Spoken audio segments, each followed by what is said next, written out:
Good evening everyone, कैसे हैं आप सब लोग। मेरा नाम है राहुल और मैं दूंगा आपको सीडीपी का practice set. Rahul Pandey official telegram channel है, you can join this for PDF and more information. पहले क्वेश्चन से स्टार्ट करते हैं, प्लीज़ शेयर कीजिएगा वीडियो अच्छी लगे तो। टर्नर संलक्षण मतलब सीधे याद रखो इंग्लिश में, टर्नर सिंड्रोम किस में पाया जाता है? तो ये केवल महिलाओं में पाया जाता है। याद करने की ट्रिक ऐसे बताता हूँ, वो शाहरुख खान कहता है ना एक पिक्चर में उस हीरोइन से, पलट पलट पलटने को कहते हैं टर्न करना। तो टर्न कौन करती है? महिला। आंसर हो जाएगा ए। एक चीज़ याद रखना, टर्नर सिंड्रोम में एक्स गुणसूत्र की कमी हो जाती है, ठीक है, इसीलिए इसमें गुणसूत्र कितने पाए जाते हैं? 45। तो क्वेश्चन ये भी पूछा जा सकता है कि टर्नर सिंड्रोम के इंसान में कितने गुणसूत्र होते हैं, और इसके बारे में किसने बताया था? हेनरी टर्नर ने, इसीलिए टर्नर सिंड्रोम कहते हैं। Second, Klinefelter syndrome. दो क्वेश्चन लिए हैं सिंड्रोम के, क्लाइन फेल्टर सिंड्रोम। देखो टर्नर किस में था? महिला में। अब लाइन में कौन लगना पड़ता है? पुरुष को ही तो लगना पड़ता है लाइन में, ठीक है, तो आंसर क्या आ जाएगा? पुरुष। इस उसमें कम हो रहे थे गुणसूत्र एक, इसमें एक गुणसूत्र 7 ज़्यादा हो जाएगा, 47 हो जाएगा। सामान्य इंसान में गुणसूत्र कितने होते हैं? 46 होते हैं, ठीक है। नेक्स्ट, अब देखो गर्भाधान से लेकर जन्म के समय तक की अवधि को कहा जाता है प्रसव काल। क्या कहा जाता है? प्रसव काल, ठीक है, याद रखना। नेक्स्ट है आपका, नवजात शिशु द्वारा उद्दीपक के प्रति होने वाली स्वचालित अनुक्रिया, इसे इंग्लिश में कहते हैं रिफ्लेक्स। रिफ्लेक्स और कहाँ पढ़ा है आपने? प्याजे की जो 4 अवस्थाएं हैं ना, उसकी पहली अवस्था है इंद्रिय जनित गामक अवस्था। इंद्रिय जनित गामक अवस्था की भी पहली अवस्था है रिफ्लेक्स स्टेज, तो वही है ये। आंसर क्या हो जाएगा? ए, ठीक है। संवेग के बारे में एक चीज़ याद रखना, ब्रिजेश ने कहा था, ब्रिजेश ब्रिजेश का है यानी ब्रिजेश, थोड़ा सा इस चेक कर लेना। इन्होंने कहा था कि जब बच्चा जन्म लेता है ना, उस समय उसमें पता है क्या होता है? संवेदना होती है बस, ठीक है। और ब्रिजेश ने कहा था 2 साल के बच्चे में सारे संवेगों का विकास हो जाता है। आंसर होगा ए। नेक्स्ट, अब देखो नवजात जो शिशु है तो उसमें जन्मजात प्रतिवर्ती क्रिया कौन सी होती है? खांसना, पलके झपकाना, उबासी लेना, सभी होती हैं। आंसर हो जाएगा डी, ठीक है। अच्छा, बच्चा पहली सोशल स्माइल करता है कब? 2 महीने में करता है। शिशु का जब जन्म होता है ना, उस समय उसकी मांसपेशियों का भार 24% होता है, ये भी याद रखना, ठीक है। एक 10 से 12 महीने के बीच बच्चा पहला शब्द बोलने लग जाता है, ठीक है। और 2 साल का बच्चा कितने शब्द बोलता है बताओ? 272। और 5 साल का कितना बोलता है? 2100। और 4 साल का 1600। नेक्स्ट, इसमें से कह रहा है कि कौन सा असत्य है, किसके बारे में? देखो, विकास की दर विभिन्न अवस्था में भिन्न भिन्न होती है, सही बात है। व्यक्तिक सामाजिकता की ओर अक्सर होती है, सही बात है। प्रावलंबन मतलब पहले दूसरे पे डिपेंड रहता है, फिर वो खुद पे डिपेंड होता है, ये भी सही। मगर देखो मानव जाति के प्रारंभ विकास बाद के विकास में अप्रभावित होता है, ये गलत बात है, जबकि प्रभावित रहता है। पहले आपका ऐसे है, जैसी नींव होगी वैसा ही तो ऊपर मकान होगा, तो प्रारंभिक विकास जैसा होगा वो प्रभावित करेगा। Answer A. नेक्स्ट, देखो नवजात शिशु न्यूनेट कहते हैं इसे, इंग्लिश में क्या कहते हैं? न्यूनेट। जन्म से लेके 1 माह तक की अवधि को कहते हैं, जन्म से 1 माह तक की अवधि। Answer A. नेक्स्ट, अब तो इसमें से कौन सा कोलबर्ग द्वारा प्रतिपादित नैतिक विकास का सिद्धांत नहीं है? कोलबर्ग को किसने क्रिटिसाइज किया था? Carol Gilligan. लेवल 3 स्टेज 6 बताई हैं, इतना याद रखें। हिंज डिलेमा इन्हीं से रिलेटेड है। जेंडर कॉग्निटिव थ्योरी इन्होंने दी थी, उसमें 3 स्टेज, जेंडर लेवलिंग, स्टेबिलिटी और जेंडर कंसिस्टेंसी, ठीक है। पूर्व परंपरागत, परंपरागत और पाश्च परंपरागत तो इन्होंने दी, गैर परंपरागत इन्होंने नहीं दी। आंसर हो जाएगा ए। कोलबर्ग ने किसको फॉलो किया था? प्याजे को। प्याजे ने भी नैतिक विकास का सिद्धांत दिया, याद रखना। उनकी किताब है moral judgement of child. Kohlberg की कौन सी? मोरल डेवलपमेंट ऑफ चाइल्ड, याद रखो। आंसर हो जाएगा ए। नेक्स्ट, हिंज दुविधा वही ऊपर जो बता रहा था ना, निम्न में से किससे संबंधित है? तो ये संबंध है कोलबर्ग से, ठीक है। अच्छा, फ्राइड ने 2 मूल प्रवृत्ति बताई हैं, कौन कौन सी? पहली है इरोस जीवन मूल प्रवृत्ति, दूसरी है थानोटोस मृत्यु मूल प्रवृत्ति। इन्होंने मनोविश्लेषण सिद्धांत और मनोलैंगिक सिद्धांत बताए। मनोलैंगिक की 4 अवस्थाएं बताई, oral, anal, phallic, latency, genital. Psychopathology of everyday life, ये किताब है इनकी। युंग और एडलर नाम के इनके शिष्य हैं, ठीक है, और एरिक्सन भी है, याद रखना। बंडूरा के सिद्धांत को कहते हैं सामाजिक संज्ञानात्मक सिद्धांत या सामाजिक अधिगम सिद्धांत, ठीक है, याद रखना। और प्रेक्षणात्मक सिद्धांत भी कहते हैं। और बोबोडॉयल एक्सपेरिमेंट भी इन्हीं से रिलेटेड। प्याजे कहाँ के थे? स्विट्जरलैंड के। 4 से लेकर 12 वर्ष के बच्चों पर प्रयोग किए। 4 अवस्थाएं बताई संज्ञानात्मक की, इंद्रियजनित, पूर्व संक्रियात्मक, मूर्त अमूर्त, याद रखना। आंसर सी होगा। नेक्स्ट, नैतिक विकास का सिद्धांत निम्न में से किसके द्वारा दिया गया? तो देखो जीन पियाजे ने भी दिया था, कोलबर्ग ने भी दिया था। आंसर हो जाएगा डी। आंसर क्या हो जाएगा? डी। थॉर्नडाइक ने मुख्य नियम दिए हैं सीखने के, कौन कौन से दिए बताओ? तत्परता, अभ्यास, प्रभाव, याद रखना। ठीक है, और एक चीज़ याद रखना, क्रमिक विकास का सिद्धांत भी इन्हीं का ही है। ठीक, CABD सिद्धांत, बालू का सिद्धांत, ठोस सिद्धांत, ये सब इन्हीं के। बुद्धि के 3 प्रकार बताए थे, मूर्त, अमूर्त, सामाजिक। मूर्त को यांत्रिक या व्यवहारिक बुद्धि कहते हैं, ये भी बताया। ठीक है, और व्यक्तित्व के 3 प्रकार बताएं कल्पनाशीलता के आधार पर, स्थूल, सूक्ष्म, प्रत्यक्ष। आंसर हो जाएगा डी। नेक्स्ट, लॉरेंस कोलबर्ग के अनुसार परंपरागत नैतिक स्तर कब रहता है? तो देखो इन्होंने पहली अवस्था बताई 4 से 10 वर्ष, मतलब लेवल 1। लेवल 2 में जाता है 10 से 13, लेवल 3 में जाता है 13 से प्लस। ठीक है, तो पूर्व परंपरागत, परंपरागत ये दूसरी अवस्था है, तो 10 से 13 वर्ष तक। आंसर हो जाएगा बी, याद रखना। और ये पूछ ले लॉरेंस कोलबर्ग ने कितने से कितने वर्ष के बच्चों प्रयोग किया, तो 10 से 16 वर्ष। ये आंसर लगा के आना। नेक्स्ट, देखो नेक्स्ट क्वेश्चन ही वही मिल गया। देख रहे हो, ये क्वेश्चन आया हुआ है फर्स्ट ग्रेड में। कहाँ पे आया? फर्स्ट ग्रेड में पूछा है कि कोलबर्ग ने अपने नैतिक तार्किक विकास सिद्धांत में किस आयु वर्ग के बच्चों में प्रयोग किया? ऊपर ही बताया था, तो क्वेश्चन नंबर 10 का जवाब ऊपर दिया था। अब आप लोग बताना क्या सुना है आपने, सुन भी रहे हैं या ऐसे ही कर रहे हैं आप लोग? कौन सा विद्वान सृजनात्मक परीक्षणों का निर्माण करने वाला है? किसकी बात कर रहा है? सृजनात्मकता की बात कर रहा है। सृजनात्मकता से रिलेटेड कौन है? टॉरेंस। कौन रिलेटेड है? टॉरेंस। ठीक है, आंसर हो जाएगा बी।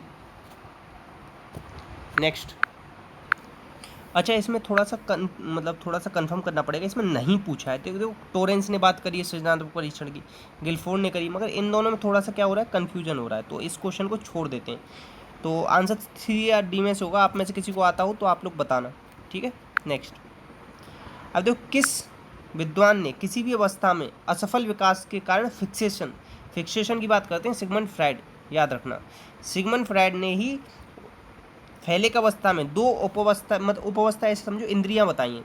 एक तो बताइए कौन सी? इलेक्ट्रा, एक बताइए ओडिपस। इलेक्ट्रा होती है लड़कियों में, ओडिपस होती है लड़के में, याद रखना। एरिक एरिक्सन की किताबें चाइल्डहुड एंड सोसाइटी, सिस्टोनिक और डायस्टोनिक 2 स्टेप बताए इन्होंने। और एक चीज़ याद रखना, 8 अवस्थाएं बताई इन्होंने।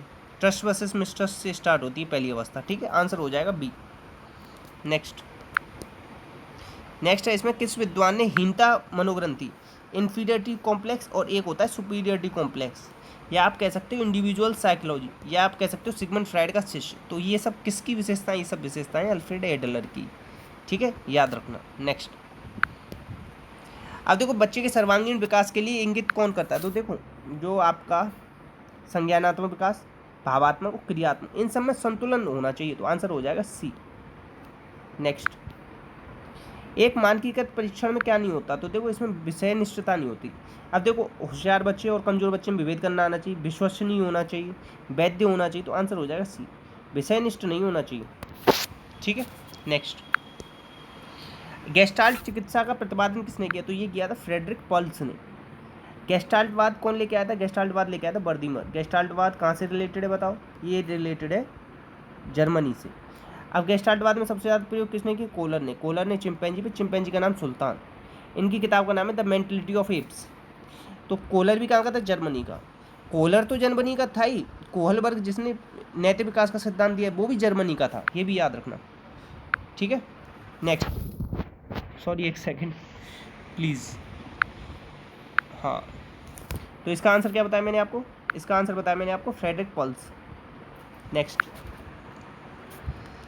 हेंज दुविधा निम्न में से किससे संबंधित है? तो हेंज दुविधा संबंधित है किससे? नैतिक विकास के कोलबर्ग के सिद्धांत से। ठीक है, आंसर हो जाएगा सी। अच्छा, जो संज्ञानात्मक विकास ये जो दिया बायगोत्स्की ने, इन्हें क्या कहा जाता है? सामाजिक रचनावादी या सेकंड वेव ऑफ कंस्ट्रक्टिविस्ट भी कहते हैं। ठीक है, याद रखना। इन्होंने ही कॉन्सेप्ट दिया था ZPD का, zone of proximal development, more knowledgeable other, ये दिए थे कॉन्सेप्ट। ठीक है, और इन्होंने क्या दिया था? इन्होंने ही एक चीज़ और छोड़ो, अभी बाद में बता देंगे वो। आंसर सी होगा इसका। नेक्स्ट, अब देखो सुप्रसिद्ध 3 पर्वत सिद्धांत, कौन सा सिद्धांत? 3 पर्वत सिद्धांत संज्ञानात्मक विकास की किस अवस्था से, मतलब ये पियाजे का सिद्धांत है, पियाजे की अवस्था से रिलेटेड है। तो ये किससे संबंधित है? ये है पूर्व संक्रियात्मक। पूर्व संक्रियात्मक को 2 अवस्थाओं में बांटते हैं ना, एक तो 2 से 4 वर्ष और 4 से 7 वर्ष। तो 2 से 4 वर्ष वाली अवस्था से संबंधित है ये। ठीक है, याद रखना। 4 से 7 वर्ष में आता है इंट्यूटिव रीजनिंग, ये भी याद रखना। संवेदी पेशी में क्या आता है, वस्तु स्थायित्व आता है। मूर्त संक्रियात्मक में बच्चा मूर्त रूप से सोचना शुरू कर देता है। ठीक है, नेक्स्ट मानव विकास के संदर्भ में क्या सही नहीं है, तो मानव बहुत पूर्वानुमेय होता है, सही बात है। संशोधनी संचयी होता है, मगर रेखी नहीं होता, ये वर्तुलाकार होता है। ठीक है, और एक चीज़ याद रखना, ये कैसे चलता है, सामान्य से विशिष्ट की ओर चलता है, सामान्य से विशिष्ट की ओर चलता है, और जीवन पर्यंत चलता रहता है विकास। ठीक है, ये भी याद रखना। आंसर हो जाएगा बी। बी गलत है इसमें, ये गलत है। नेक्स्ट, अब देखो बालिका लिंग निर्धारण के लिए कौन सा वंश सूत्र उत्तरदायी होता है, तो एक चीज़ याद रखना, वाई हमेशा लड़कों के में आता है, तो वाई काटो, वाई काटो, वाई काटो। आंसर हो जाएगा महिला का एक्स और पुरुष का एक्स। आंसर हो जाएगा सी। एक्स एक्स मिलकर लड़की बनाते हैं, एक्स वाई मिलकर लड़का बनाते हैं। ठीक है, नेक्स्ट, किशोरावस्था आदर्शों की अवस्था है जिसमें सिद्धांत के निर्माण की अवस्था है या साथी जीवन के साथ समायोजन के सामान्य समायोजन है, तो ये बात कही जीन पियाजे ने। जीन पियाजे की किताब का नाम है child conception of physical world. Stanley hall क्या कहते हैं, तनाव और तूफान की बात करते हैं। हेडो कमेटी ये किशोरावस्था से रिलेटेड है, और यही क्या कहते हैं, नसों में ज्वर, नसों में ज्वर उठने की बात करते हैं, ज्वार। ठीक है, आंसर बी होगा। नेक्स्ट, इसमें से आंतरिक भाषा इनर स्पीच का कॉन्सेप्ट किसने दिया है, देखो पहले आती है सोशल स्पीच, फिर इनर स्पीच, फिर प्राइवेट स्पीच, ये वाइगोत्स्की ने दिया। इनर को ही ईगोसेंट्रिक किसने कहा है, पियाजे ने कहा है। सेकंड अवस्था पूर्व संक्रियात्मक में आती है। ठीक है, चोमस्की ने क्या कहा है, लैंग्वेज एक्विजिशन डिवाइस होता है या यूनिवर्सल ग्रामर मेथड होता है या सिंथेटिक स्ट्रक्चर नाम की किताब है इनकी। जेरोम ब्रूनर ने रेलिवेंस ऑफ एजुकेशन किताब दी है। इनेक्टिव आइकॉनिक सिंबॉलिक 3 स्टेज दिए हैं, डिस्कवरी लर्निंग और क्या स्पाइरल कैरिकुलम पे जोड़ दिया। आंसर हो जाएगा सी। नेक्स्ट, अब देखो गिलफोर्ड के बुद्धि संरचना प्रतिरूप में बताना है कि कैसे इन्हें लाइन से लगाना है। सबसे पहले संक्रिया, विषय वस्तु, उत्पाद, इस तरीके से आते हैं, तो आंसर हो जाएगा बी। कारक सबसे पहले बताए थे 120, अभी प्रेजेंट में 180। ठीक है, नेक्स्ट, स्प्रेंगर की व्यक्तित्व प्रकार के वर्गीकरण, टाइप्स ऑफ मैन, ये किताब का नाम है इनकी। राधा आशा से सुंदर है, ये ट्रिक है इनकी याद रखने की। इन्होंने 6 प्रकार का व्यक्तित्व बताया। तो देखो रा इसमें आ रहा है, धा इसमें आ रहा है, आ इसमें आ रहा है, भा नहीं आता इसमें कहीं पे भी। इस तरीके से आंसर निकाल सकते हो, आंसर सी हो जाएगा। ठीक है, और बस इतना याद रखो। इसमें से क्रेस्मर के व्यक्तित्व प्रारूप से संबंधित कौन सा, देखो क्रेस्मर का है कौन सा, देखो आयताकार किसका है बताओ, आयताकार है आपका, किसने दिया था, वो शेल्डन ने दिया था। किसने दिया था, शेल्डन। अब देखो ये जो है ना एथलेटिक, ये दिया था किसने, क्रेस्मर ने। ठीक है, अंतर्मुखी और बहिर्मुखी उभयमुखी ये युंग ने। सामूहिक अचेतन मन का प्रत्यय। अब ये खुजमिजाज या सैंग्विन ये किसने दिया था, हिप्पोक्रेटस। ठीक है, सबसे पहला सबसे पुराना इन्हीं का हिप्पोक्रेटस का। आंसर हो जाएगा डी। ठीक है, क्रेस्मर की किताब का नाम है physics and the character. Next, सृजनशीलता सृजनात्मकता के विकास का प्रतिमान किसने दिया था, तो ये देखो ऐसे याद रखो, सजना कौन ढूंढ के लाएगा, गॉड जो डिसाइड कर देंगे ना वही सजन बन जाएगा, मतलब उसी से शादी हो जाएगी, ऐसे याद रख लो। नेक्स्ट, तुषार ने अपने परिवार समारोह में भाग लेना पसंद नहीं, देखो यहाँ पे नहीं आ रहा है। माता को उदासीन करना पसंद नहीं, देखो जब दोनों जगह नहीं आ जाए ना तो उसे लगाया ना उसे लगाया ना परिहार। देखो नहीं का मतलब लगा दो, नहीं का मतलब है परिहार, हाँ का मतलब होता है उपागम, ऐसे याद रखो। आंसर हो जाएगा बी। ठीक है, याद रखना। और ये किसने दिए थे द्वंद्व, कुर्ट लेविन, किसने दिए थे, कुर्ट लेविन। नेक्स्ट, एक बालक जो गणित के अतिरिक्त अन्य सभी समय विषयों में सामान्य मगर गणित में क्या है निम्न है, तो ये विशिष्ट पिछड़ा बालक है, विशिष्ट सब्जेक्ट में दिक्कत है उसकी। नेक्स्ट, देखो एक तो अंगूर खट्टे हैं, नींबू मीठे हैं, नाच डन जाने आंगन के टेढ़ा, ये सब युक्तिकरण कहते हैं। क्षतिपूर्ति क्या होती है, कोई लड़की सैंडल जो पहन जाती है ना कम हाइट वाली लड़की, वो क्षतिपूर्ति।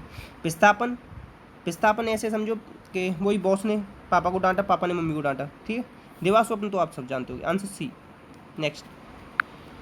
नेक्स्ट है, एक विद्यार्थी केवल तभी खड़ा होता है जब शिक्षक कक्षा में प्रवेश करता है, न कि कोई छात्र या अन्य वयस्क। तो उसने क्या इस व्यवहार का क्या किया है, तो उसने उद्दीपक विभेदीकरण करना शुरू कर दिया। ठीक है, उद्दीपक विभेदीकरण ये किसके, पावलोव के सिद्धांत से। पावलोव ने किस पे प्रयोग किया था, कुत्ते पे किया था या बिल्ली पे किया था, बताना आप लोग।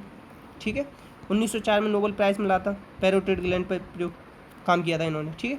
उद्दीपक सामान्यीकरण भी पावलोव के में होता है, जब जैसे लाल गुलाब लाल लाल सारी चीज़ों से मतलब एक ही जैसी चीज़ को देख के सारी प्रतिक्रिया सेम करने लग जाए, तो आंसर सी।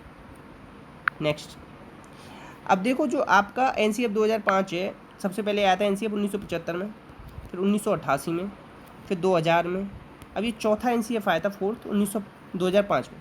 हमेशा अधिगम जो होगा ना सक्रिय होता है तो निष्क्रिय काट दो, सामाजिक होता है तो सरल काट दो, आंसर हो जाएगा सी, ऐसे निकाल लो। ये सभ्यता और प्रगति निबंध है रविन्द्रनाथ टैगोर का, उससे लिया गया है, ठीक है। नेक्स्ट, निगमन तर्क क्या निगमन में क्या होता है, तो सामान्य से विशिष्ट की ओर, जैसे कि आप विकास चलता है ना सामान्य से विशिष्ट की ओर, ऐसे ही निगमन तर्क चलता है। और विशिष्ट से सामान्य की ओर क्या चलता है, आगमन तर्क, याद रखना, ठीक है। अब देखो ज्ञात से अज्ञात की ओर क्या चलता है, ज्ञात से अज्ञात आपसे पूछ ले तो ये संश्लेषण चलता है, ठीक है, याद रखना ये भी, आंसर होगा बी। नेक्स्ट, अब देखो विद्यार्थी शिक्षक और पाठ्यक्रम क्रमशः कैसे विद्यार्थी कैसा होता है, परतंत्र होता है, शिक्षक स्वतंत्र होता है, पाठ्यक्रम हस्तक्षेप होता है, ऐसे याद रखना, हस्तक्षेप नहीं आएगा, स्वतंत्र नहीं आएगा, परतंत्र आएगा, फिर ये स्वतंत्र आएगा, आंसर हो जाएगा सी। शिक्षक तो स्वतंत्र होता है ना। अच्छा, त्रिध्रुवीय प्रक्रिया किसको बताया था शिक्षा को, किसने बताया, तो जॉन डीवी ने। और द्विध्रुवीय किसने बताया, जॉन, देखो ऐसे याद रखो, जॉन डीवी ने बताया त्रिध्रुवीय, द्विध्रुवीय बताया एडम्स ने, ठीक है, ऐसे याद रखना। नेक्स्ट, ब्लूम के ज्ञानात्मक वर्गीकरण में संशोधन 2001 में आया, ठीक है, कौन करके आया था, एंडरसन और क्रेथवेल ने किया। तो देखो जो संश्लेषण था ना दूसरे नंबर पे, वो आखिरी मूल्यांकन, ऐसे देखो ज्ञान, बोध, अनुप्रयोग, विश्लेषण, संश्लेषण, मूल्यांकन, ऐसे थी 5 स्टेप।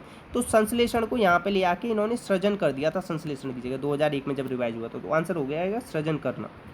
नेक्स्ट, इतने क्वेश्चन थे तो प्लीज़ शेयर कीजिएगा, लाइक कीजिएगा, सपोर्ट कीजिएगा यार। अगर पसंद आई है तो एक कमेंट में बताना, अच्छी लगी तो उससे थोड़ा सा मोटिवेशन मिलता है, अच्छे अच्छे कमेंट कर दो ना आप लोग, या बताते हो कि क्या पसंद आया क्या पसंद नहीं आया। अगर ना पसंद आए ना तो आप लोग बताया करो। देखो अगर डिसलाइक करना या लाइक करना उससे नहीं पता पड़ता, आप लोग जब कमेंट बॉक्स में बताते हो ना कि ये पसंद आया तो उस तरीके से पढ़ाएंगे। अगर ये बताओ कि ये पसंद नहीं आया या इसमें जल्दी कर दी, थोड़ा ये और अच्छी तरीके से पढ़ाओ, तो उस तरीके से हम लोग इम्प्रूव कर सकते हैं। तो वो लोग आप सजेशन दीजिएगा। बाकी अपना अपनों का ध्यान रखना। जय हिंद, जय भारत।